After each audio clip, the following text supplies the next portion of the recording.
Max felt a bone-deep exhaustion as he dragged his suitcase into his hotel room. He'd barely set it down when his phone buzzed. It was his boss, Julia, calling with a last-minute demand. She needed him back at the office by 8 a.m. the next morning. No exceptions. With a sigh, Max accepted the reality that his brief respite was over. He had to book a flight, pack up, and hustle back to the airport. It was too late to call his wife, Emma. He knew it would wake the kids. Instead, he decided he'd just head home, grab what he needed, and slip out quietly. Maybe he'd even get a quick kiss from Emma before leaving. The house was dark as he crept in, save for a soft glow coming from the bedroom. Max moved quietly through the entryway but froze when he heard voices, Emma's, along with a man's. A chill shot down his spine, and he felt his stomach drop. His mind raced, pieces falling together. The kids were probably with Emma's sister, and this stranger's voice could mean only one thing. He clenched his fists, remembering the advice his grandfather had drilled into him years ago: keep calm, Max. Never act in anger. His grandfather had warned him that he had a temper, a legacy that could ruin everything if he let it loose. Max took a deep breath, pushing down the instinct to storm into the room. He needed proof, needed clarity. Part of him was desperate to be wrong, to find out that this was somehow a mistake. He pulled out his new work-issued smartphone, equipped with a crystal-clear camera, a sensitive mic, and a battery-saving flash. Concealed in the shadows, he began recording, his heart pounding as he zoomed in on the open bedroom door. The sight of Emma leaning toward this man, whispering intimately, felt like a punch to the gut. Each whispered word cut deeper, but then he caught a fragment of their conversation that made him snap. Emma's words echoed in his ears, dismissing their children and her marriage as if they meant nothing. The calm Max had fought so hard to maintain crumbled.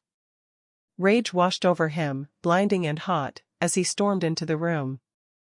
"What the hell is going on here?" he shouted, barely recognizing his own voice.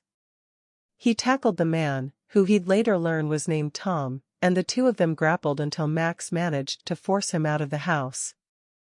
Breathless and bruised, he turned to see Emma, cowering in the corner, eyes wide with shock and fear. "Get over here," Max growled, his voice steady but laced with anger. It felt surreal, like he was watching the whole scene from outside himself. The fury within him had surfaced fully, something that happened rarely, but when it did, he could hardly remember the aftermath. This was only the fourth time he'd hit this level. Emma crawled forward, her eyes wide, lips trembling. "I'm so sorry, Max," she whimpered, her voice barely above a whisper. Max shook his head, disgust and betrayal written across his face. "Save your apologies. What about all those nights with Tom? Any regret about those?" His words cut through her, and she could only stammer as she tried to respond. "Please," she whispered, "don't hurt me. I didn't mean." Max cut her off, his voice hard. "You've disgraced this house, our bedroom, our bed," he spat. "You betrayed not only me, but also our children." Emma paled, and he watched as her bravado evaporated, leaving her visibly shaken. He felt his rage subside slightly, though the bitterness remained. "You'll pack your things and be out of here by noon," he said coldly. "Take everything in here, especially the bed. Leave my stuff where it is." Emma nodded, too stunned to argue. As Max walked out of the room, he felt a sharp pain in his side and realized he was likely injured. He grabbed his bags, threw them into his car, and caught a glimpse of himself in the mirror. His nose was broken, his shirt stained with blood, a fitting end to his already wrecked night.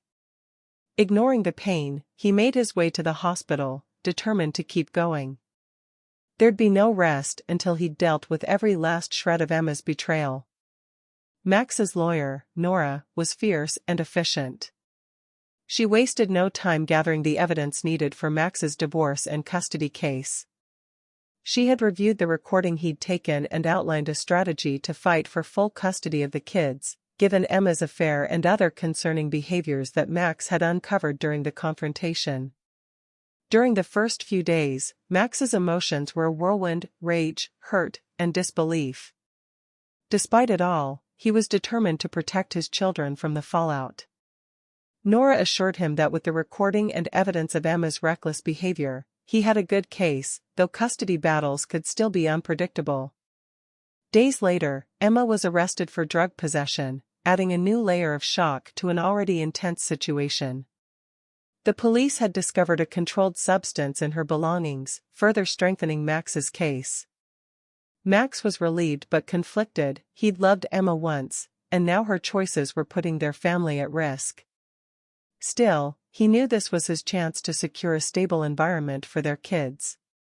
Max's concern grew as he learned more about Emma's decline.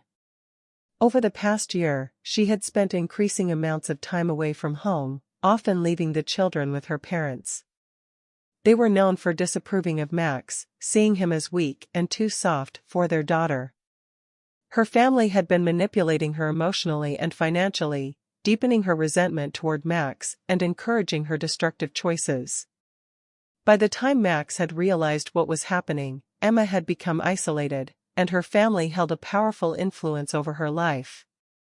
As the divorce proceedings unfolded, Emma's attorney tried to argue for joint custody, portraying Emma as a caring mother who had simply made mistakes.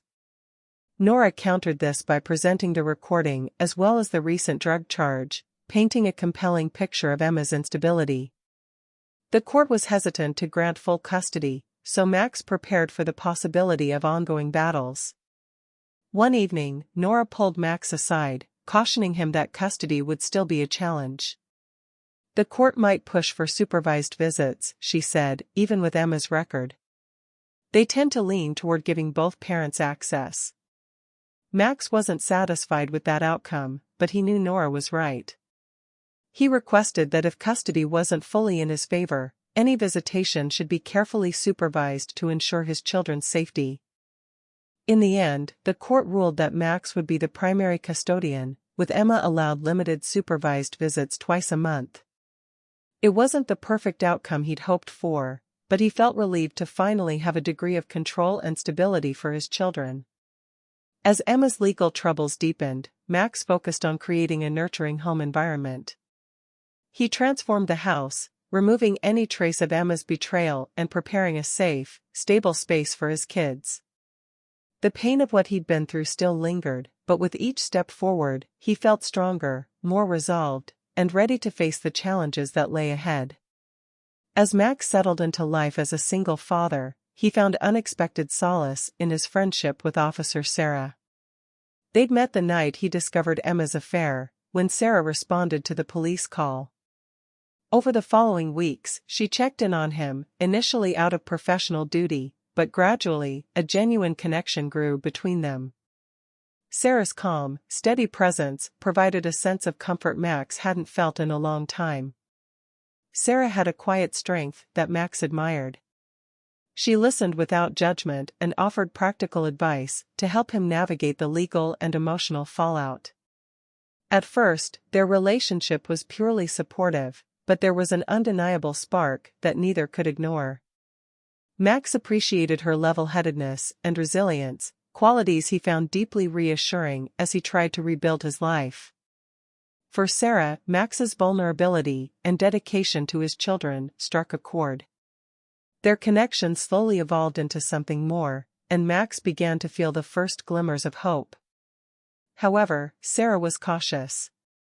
She'd been through her own heartbreaks and was wary of getting too close too quickly, especially given the intensity of Max's recent experiences. She valued their budding relationship but sensed that both of them needed more time to heal fully. After a few months of shared late-night talks and the occasional coffee, Sarah suggested they take things slow. Max, though disappointed, understood. He was grateful for her honesty and respected her boundaries, knowing that the last thing he wanted was to lose her trust. Sarah's perspective helped Max see his own life with new clarity, as he realized he needed to address his anger and lingering resentment. One evening, they shared a quiet dinner where Max confessed the depth of his struggles with betrayal and trust. Sarah listened patiently, and as he opened up, she gently reminded him of his strength. "You've come so far already, Max. Give yourself credit." Though they decided to put their romantic feelings aside for the time being, Max felt lighter. The bond he and Sarah shared became a foundation of friendship and mutual respect, helping him rebuild his confidence. In the end, their relationship brought Max the healing he needed, and while they'd parted as friends, Max knew he'd always be grateful for Sarah's role in his journey forward. In the aftermath of his divorce, Max poured himself into his work, finding stability and focus in his role at the company. His boss, Julia, had always been supportive, but now she became an even stronger anchor in his life. Julia was a sharp, no-nonsense executive who valued Max's dedication and often leaned on him to handle sensitive projects. Their professional relationship was one of mutual respect, and over time, a warm friendship began to develop. Working side by side with Julia allowed Max to shift his focus away from his personal struggles and redirect his energy into something positive. He'd always admired her leadership and clear-headed decision-making, and under her mentorship, he took on more responsibilities within the company. Julia trusted Max's insights, often consulting him on strategic moves, and their collaboration soon became a driving force behind the company's success. One evening, after a particularly challenging project had wrapped up, Julia invited Max out to dinner to celebrate. Over the course of the evening, Max realized there was a deeper connection between them. Julia wasn't just his boss, she was someone who understood him, supported him, and shared his vision for the future. As the night went on, their conversation turned more personal, and Julia confided in Max about her own past struggles and dreams. For the first time since his marriage ended, Max felt a genuine connection that went beyond friendship. Julia's strength and kindness had pulled him through some of his darkest days, and he found himself drawn to her warmth and intelligence. Sensing this, Julia tentatively broached the subject of their company's strict no-relationships policy, which prevented them from pursuing anything romantic. "I don't want to lose you, Max," she admitted softly. "But if we're going to explore this, we might have to make some changes." Max nodded, understanding the weight of her words. While the company had strict rules, Julia was the vice president and could make a case for modifying the policy. They agreed to take the matter to the board, where Julia proposed allowing relationships within the company under specific conditions. To Max's surprise, the board approved the policy change, and Julia officially offered him the position of vice president. Their relationship blossomed both in and out of the office, with Julia becoming Max's confidant and partner. Within months, they were inseparable, working tirelessly to drive the company forward and supporting each other through every challenge. Julia encouraged Max to embrace his ambition, and together, they built a formidable team that took the company to new heights. Not long after, Julia shared some unexpected news: she was pregnant. Max was thrilled, feeling a renewed sense of purpose as they began planning their future together. Shortly after, he proposed, and the two married in a small, private ceremony. The new family Max had found in Julia and their upcoming child gave him a fresh start and filled him with a joy he hadn't thought possible. Their love, forged through shared struggles and successes, felt like a second chance for Max, and he embraced it wholeheartedly, ready to build the future he'd always dreamed of. As Max's life stabilized with Julia, the last person he expected to hear from was Emma. Months had passed since the divorce, and Max had put his painful memories behind him, focused on building a new future with Julia and their child on the way. But one evening, he received an unexpected call from Emma. Her voice was quiet and strained, and she explained that she'd been struggling ever since the divorce, feeling isolated and financially strained after cutting ties with her family. Emma revealed that her family, who had once encouraged her reckless behavior, had turned their backs on her once she lost custody. They'd taken advantage of her financially, draining what little she had left. She felt abandoned and was struggling with deep regret over her mistakes. As much as Max wanted to close that chapter of his life, he couldn't ignore her vulnerability. After careful thought, he offered her a place to stay temporarily, on strict conditions. Emma moved into the guest room, and Max established clear rules to protect his family's peace and stability. She was there as a live-in nanny, helping with the children and around the house, while living separately and maintaining clear boundaries with Max. Emma agreed, understanding that any chance to reconnect with her children depended on her ability to respect these boundaries and prove herself reliable. Over time, Emma worked hard to fulfill her role, eager to earn Max's trust and reconnect with her children. She focused on being a supportive presence in their lives, attending to their needs with a sincerity Max hadn't seen before. Despite his initial reluctance, Max saw Emma's genuine efforts to rebuild her relationship with the kids, and he began to allow her a bit more trust, though he remained cautious. This new arrangement added an unusual dynamic to their household, as Julia and Emma learned to coexist under one roof. Julia, ever practical and compassionate, treated Emma kindly but kept a protective eye on her, determined to shield their family from any potential instability. Surprisingly, the arrangement brought an unexpected sense of balance, as each woman found her place in the children's lives. Max felt reassured seeing how both Julia and Emma were committed to putting the children first. Though far from conventional, this complex family dynamic allowed Max to provide a stable home for his children while giving Emma a path to redemption, allowing them all to move forward with cautious optimism. Over time, Max's household found an unexpected rhythm. The family dynamic was unconventional but brought a unique sense of stability and support for everyone involved.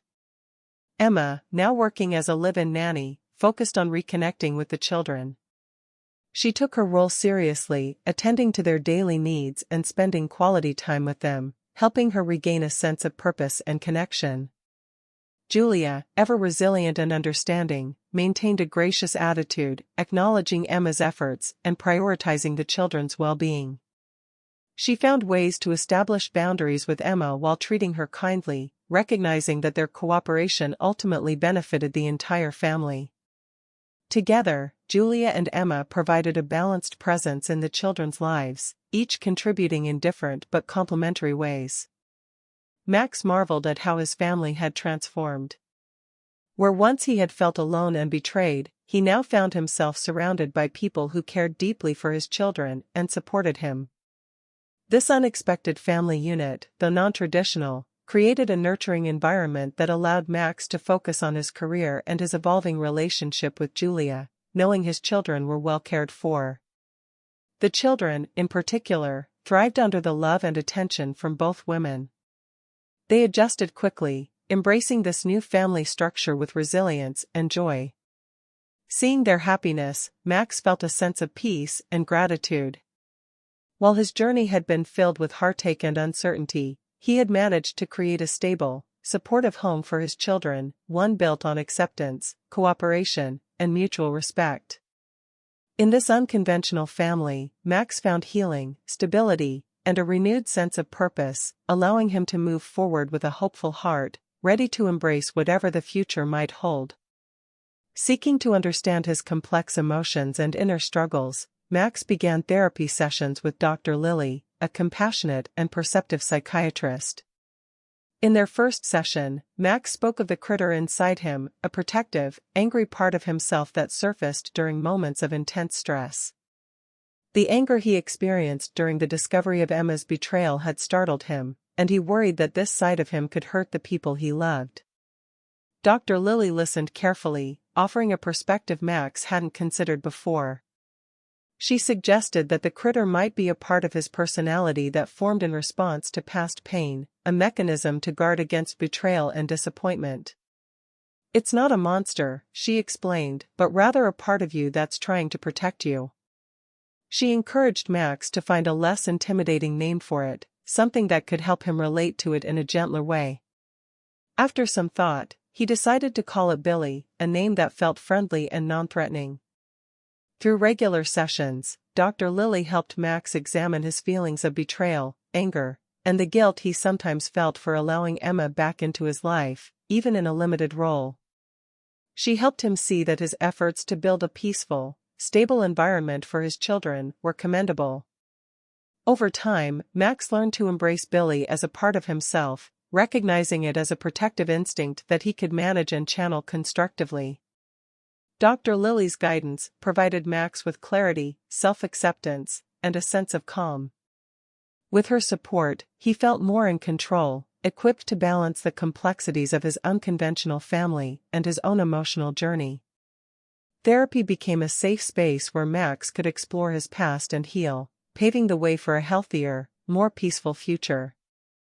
As time passed, Max found a sense of peace he hadn't imagined possible. His family, though unconventional, had become a source of joy, stability, and strength. With Julia's love and partnership, Max felt grounded, building a fulfilling life that balanced his career, family, and personal growth. The journey had been complex and challenging, but he had learned to appreciate the unique dynamics of his household and the supportive roles everyone played. Emma, now deeply invested in her role as a live-in nanny, maintained a respectful distance while fully committing to the children's happiness and growth. Her relationship with the kids blossomed, and her continued efforts in therapy helped her become a more present and positive figure in their lives. This stability also gave Max a reassuring sense of closure with his past, allowing him to focus fully on his future with Julia and their expanding family. Dr. Lily's guidance had been instrumental in helping Max find inner balance, especially in dealing with his own emotions. Embracing Billy as a protective part of himself rather than something to fear allowed him to face challenges with calm and confidence. Max felt equipped to handle whatever life might bring, knowing he had the emotional tools to keep his family safe and happy. As the years went on, their family dynamic continued to flourish. Julia, ever compassionate and wise, was a pillar of strength, while Emma and Max coexisted peacefully, each contributing to a harmonious home. Max looked at his family with gratitude, amazed at how far they had come. Surrounded by people who genuinely cared for each other, he felt whole and hopeful. In this stable, loving environment, Max had finally built the life he'd always longed for, a life filled with resilience, connection, and unbreakable bonds that could withstand anything.